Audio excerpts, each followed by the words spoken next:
നമസ്കാരം. അങ്കമാലിയിൽ വീടിന് തീപിടിച്ച് 4 പേർ വെന്തു മരിച്ചു. അച്ഛനും അമ്മയും 2 കുട്ടികളുമാണ് മരിച്ചത്. അങ്കമാലി കോടതിക്ക് സമീപമുള്ള വീട്ടിലാണ് സംഭവം നടന്നത്. ബിനീഷ്, ഭാര്യ അനു, മക്കളായ ജസ്മിൻ, ജോസ്ന എന്നിവരാണ് മരിച്ചത്. എന്നാൽ തീപിടിക്കാനുണ്ടായ കാരണത്തെക്കുറിച്ച് വ്യക്തമല്ല. എന്താണ് സംഭവിച്ചതെന്ന് പോലീസ് അന്വേഷിച്ചു വരികയാണ്. മൃതദേഹങ്ങൾ പോസ്റ്റ്മോർട്ടത്തിനായി കളമശ്ശേരി മെഡിക്കൽ കോളേജിലേക്ക് കൊണ്ടുപോയി. രാവിലെ നടക്കാനിറങ്ങിയ ആളുകളാണ് വീടിന്റെ മുകളിലെ നിലയിൽ തീ കണ്ടത്. വീടിനകത്തെ ഒരു മുറിക്കുള്ളിലാണ് ആദ്യം തീ പിടിച്ചത്. ആ മുറി മാത്രമാണ് കത്തി നശിച്ചതും. ഇതിലാണ് കുടുംബാംഗങ്ങൾ ഉറങ്ങിയിരുന്നത്.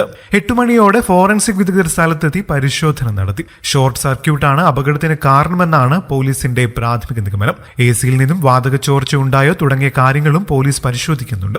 ഇതാണോ പെട്ടെന്ന് തീ പടരാൻ കാരണം എന്നതുൾപ്പെടെ നോക്കുമെന്നും പോലീസ് അറിയിച്ചു. മരിച്ച ബിനീഷ് അങ്കമാലിയിലെ വ്യാപാരിയാണ്. മൂത്ത കുട്ടി 3ാം ക്ലാസ്സിലും രണ്ടാമത്തെ കുട്ടി 1ലുമാണ് പഠിക്കുന്നത്. അതേസമയം കുടുംബത്തിന് സാമ്പത്തിക പ്രശ്നമുണ്ടായിരുന്നതായി അറിവില്ലെന്നാണ് വിവരം. എല്ലാ ഭാഗങ്ങളും കൃത്യമായി അന്വേഷിച്ചു വരികയാണെന്നും പോലീസ് അറിയിച്ചു. കൂടുതൽ വാർത്തകൾക്കും വിശേഷങ്ങൾക്കുമായി ഈ ചാനൽ സബ്സ്ക്രൈബ് ചെയ്യാനും മറക്കല്ലേ. നന്ദി.